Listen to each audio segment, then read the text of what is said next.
Hello friends, welcome to our YouTube channel study with Satendra Singh. Friends, आज की class में हम बात करने वाले कक्षा 10 के विज्ञान में चैप्टर नंबर 5, जिसका नाम है कार्बन और उसके यौगिक में एक इम्पॉर्टेंट टॉपिक जो कि हमारा यहाँ पे है साबुन के स्वच्छीकरण की प्रक्रिया, जिसके हम लोग मिसल भी कहते हैं। इसके पहले वीडियो में हमने यहाँ पे साबुन के बारे में पढ़ा था, साबुनीकरण क्या होता है, साबुन कितने प्रकार के होते हैं, इन सभी को हमने डिस्कस किया था। इस वीडियो में हम साबुन के स्वच्छीकरण की प्रक्रिया को पढ़ेंगे, जिसे मिसल कहते हैं। तो चलिए बिना देरी के स्टार्ट करते हैं और साबुन के स्वच्छीकरण की प्रक्रिया को यहाँ पे हम डिस्कस करते हैं। तो सबसे पहले आपको हम यहाँ पे पिछली क्लास का थोड़ा सा यहाँ पे बता देते हैं कि साबुन होता क्या है। तो जो साबुन था हमारा उच्च वसी अम्ल, जैसे पॉमिटिक अम्ल हो सकता है यानी C17 या C15 H31COOH, या स्टीयरिक अम्ल C17 H35COOH के सोडियम या पोटेशियम लवण होते हैं। यानी इनके पीछे हम क्या करेंगे, H को हटा के यहाँ पर सोडियम या पोटेशियम लगा देंगे तो वो हमारे साबुन बन जाएंगे। जैसे यहाँ पे देखिए C17 H35 को हम क्या लिख देते हैं, R लिख देते हैं, और ये COO है तो ये COO भी है, और H की जगह पे हम Na लगा दें या फिर H की जगह क्या लगा दें, K लगा दें, तो ये जो हमारे होंगे इन्हें हम साबुन कहते हैं। इसमें जो R होता है वो हमारी लंबी श्रृंखला होती है, क्योंकि यहाँ पे देखिए कार्बन कितने हैं, 17 हैं या 15 हैं, तो ये लंबी श्रृंखला के एल्किल समूह है, इसलिए इसको हम R से व्यक्त करते हैं। यानी C17 H35 को या C15 H31 को इसको हम R से दिखा देते हैं। ठीक है, अब स्वच्छीकरण की प्रक्रिया आती है कि जब हम साबुन को जल में घोलेंगे, ठीक है, तो जब हम साबुन को जल में घोलते हैं तो यह आयनीकृत हो जाता है। आयनीकृत मतलब हो कि वह अपने आयनों में टूटेगा, यानी प्लस और माइनस में टूट जाएगा। अब यहाँ पे देखिए, आपको याद रखना है कि साबुन का फॉर्मूला RCOONA मान के चलिए, या फिर मान के चलिए RCOOK, यही आपको मान के चलना है। ठीक है, R का मतलब होता है C17 H35 या C15 H31 या कार्बन की कोई भी लंबी श्रृंखला होगी वो आपका R होगा। ठीक है, R को हम आगे बताएंगे कि कैसे इसको शो करना है। ठीक है, अब यहाँ मान लीजिए हम RCOONA को लेकर चल रहे हैं, यानी ये हमारा कठोर साबुन है, इसको लेकर चल रहे हैं। तो जब हम साबुन को जल में घोलते हैं तो यह आयनीकृत होता है। आयनीकृत का मतलब कि वो प्लस या माइनस आयनों में टूटेगा। ठीक है, तो कैसे टूटेगा, यहाँ पे देखिए RCOO- में दो पार्ट हैं, तो यहाँ पे देखिए, अब यहाँ पे देखिए ये टूटेगा कैसे, RCOO- में टूटेगा और Na+ दो भागों में टूट जाएगा। यहाँ पे देखिए ये हमारा क्या है, ये हमारा RCOONA जो कि हमारा क्या है, साबुन है। ठीक है, साबुन है। इसको जब हम सबसे पहले जल में घोलेंगे तो ये RCOO- में टूटेगा और Na+ में टूट जाएगा। ठीक है, इतना आपको क्लियर हो गया होगा। सबसे पहले हमने साबुन को यहाँ पे जल में घोला, वो दो पार्ट में टूटा। पहला हमारा RCOO- वाला, दूसरा हमारा यहाँ पे Na+ वाला हो गया। इसके बाद यहाँ पे जो RCOO- हमारा ये वाला पार्ट है, इसके भी दो पार्ट और हो जाते हैं जल में जाने के बाद। तो इसके दो पार्ट कौन से होते हैं, इनको डिस्कस करते हैं। तो यहाँ पे सबसे पहले हम आपको समझा देते हैं, फिर आपको यहाँ पे थ्योरी यहाँ पे क्लियर करते हैं। तो चलिए मैं आपको पहले सबसे पहले यहाँ पे समझाता हूँ कि यहाँ पे RCOO- के दो भाग कैसे होते हैं। तो यहाँ पे देखिए RCOO- ये हमारा यहाँ पे एक पार्ट हुआ, इसके भी दो पार्ट होंगे जाके, कौन कौन से होंगे, तो यहाँ पे एक पार्ट आपका होगा जाके R वाला, यानी ये आपका R जो कि आपका क्या होगा, एल्किल है। क्या है, R हमने आपको बता रखा है क्या है, एल्किल है। दूसरा आपका होगा जाके COO- होगा। ठीक है, ये आपका एक पार्ट होगा। अब R एक कार्बन की लंबी श्रृंखला वाली, तो इसको आप चाहें तो इस प्रकार से दिखा सकते हैं, ये आपको शो करेगा कि ये कार्बन की लंबी श्रृंखला है। और COO- को आपको कैसे शो करना है, माइनस के अंदर इसको बॉक्स में या गोले में ऐसे बना के शो करना है। ठीक है, ये जो आपका पहला पार्ट है, ये आपका जो होता है, ये आपका होता है अध्रुवी होता है। क्या होता है, अध्रुवी भाग होता है।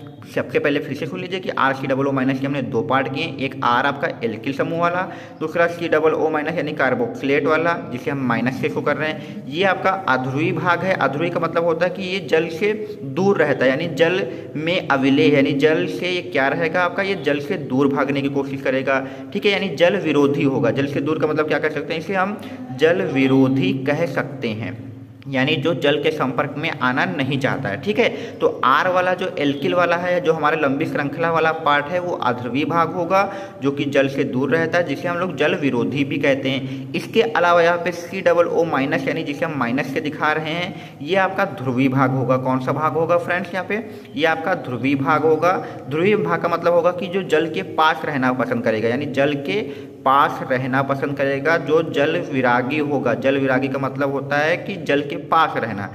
ठीक है, तो यहाँ पे आपके दो पार्ट हैं, अब आप इतना क्लियर हो गया होगा कि RCOO- के दो पार्ट कौन कौन से हुए हैं, आर ये श्रृंखला वाला और COO- वाला। ये अध्रुवी होगा यानी जल से दूर रहेगा, जल विरोधी कहते हैं। ये COO- ध्रुवी भाग है, जल के पास रहता है और जल विरागी कहते हैं। इतना क्लियर हो गया है। तो चलिए यहाँ पे आगे आपको यहाँ पे दिखाते हैं। ठीक है, तो यहाँ पे देखिए RCOO- के दो भाग हैं। पहला अध्रुवी भाग, इसमें एल्किल समूह R एक लंबी श्रृंखला वाला समूह होता है जो जल विरोधी तथा तेल स्नेही मतलब कि जल का तो विरोध करेगा यानी जल से दूर रहेगा, लेकिन तेल के पास जाना पसंद करेगा। इसे हम लंबी श्रृंखला से दिखाते हैं, ये भी हमने आपको बता दिया। फिर यहाँ पे देखिए ध्रुवी भाग, इसमें उपस्थित कार्बोक्सिलेट आयन यानी COO- आयन जो होगा वो ध्रुवी होता है, जो जल स्नेही होते हैं मतलब जल के पास जाना पसंद करता है। COO- को हम यहाँ पे ऐसे शो करते हैं। अब इसके आगे हम आपको समझाते हैं कि ये जब जल में घुलेंगे तो साबुन की स्वाच्छिकरण प्रक्रिया कैसे होती है। ठीक है, तो इसको हम यहाँ पे पहले समझाते हैं, फिर यहाँ पर हम वापस आपको यहाँ पे लेके आते हैं। तो देखिए यहाँ पे मान लीजिए ये आपका यहाँ पे कोई बीकर है, इसके अंदर हमने पहले से ही क्या भर दिया है, जल भर दिया है। अब इसके अंदर हमने मान लेते हैं कि कोई तेल या वसा की कोई गंदगी यानी कोई भी गंदगी है जो कपड़ा होता है, मान लीजिए हमारे पास कोई कपड़ा है या तेल की कोई बूंद है जो कि गंदगी है, ये इसमें पड़ी हुई है। अब इसमें क्या करेंगे हम, सबसे पहले क्या घोलेंगे, साबुन घोलेंगे। क्या घोलेंगे हम यहाँ पे, साबुन घोलेंगे। तो आपको पता है कि साबुन जब हम घोलेंगे तो साबुन के दो पार्ट होते हैं, एक हमारा क्या होता है RCOO- होता है, दूसरा क्या होता है Na+ होता है। तो Na+ वाला जो होता है ये पानी की सतह के ऊपर ही तैरता रहता है। बचा हमारा RCOO-, ये इसके भी दो पार्ट होते हैं। इसमें से R वाले को हमने कहा था इस प्रकार से दिखाना है और COO वाले को इस प्रकार से दिखाना है। तो साबुन को हम अब इस प्रकार से दिखाएंगे। ठीक है, आप देख लीजिए RCOO-, R को हमने एक लंबी श्रृंखला वाली पूंछ के रूप में दिखा दिया और COO- को इस प्रकार से दिखा दिया। अब इसको जब हम साबुन में घोलेंगे तो हमने आपको बताया था कि जो R ये लंबी श्रृंखला वाला होता है जल विरोधी होता है, यानी जल से ये दूर भागना चाहता है।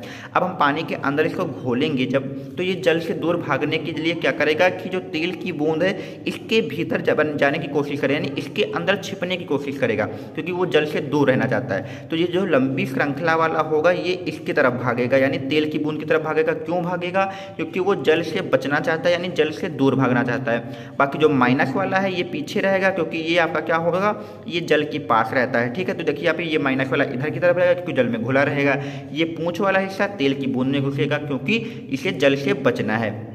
इसी प्रकार से दूसरा साबुन का जो हिस्सा होगा वो भी आपका जो लंबी श्रृंखला वाला होगा वो जल की या जो कि तेल की बूंद होगी इसकी तरफ भागेगा, और जो माइनस वाला होगा वो जल की तरफ रहेगा। फिर इसी प्रकार से बहुत सारे साबुन के अणु होंगे जो कि यहाँ पे तेल की तरफ यहाँ पे रहेंगे आपकी लंबी श्रृंखला वाला, और ये आपका जो माइनस वाला है ये जल की तरफ रहेगा।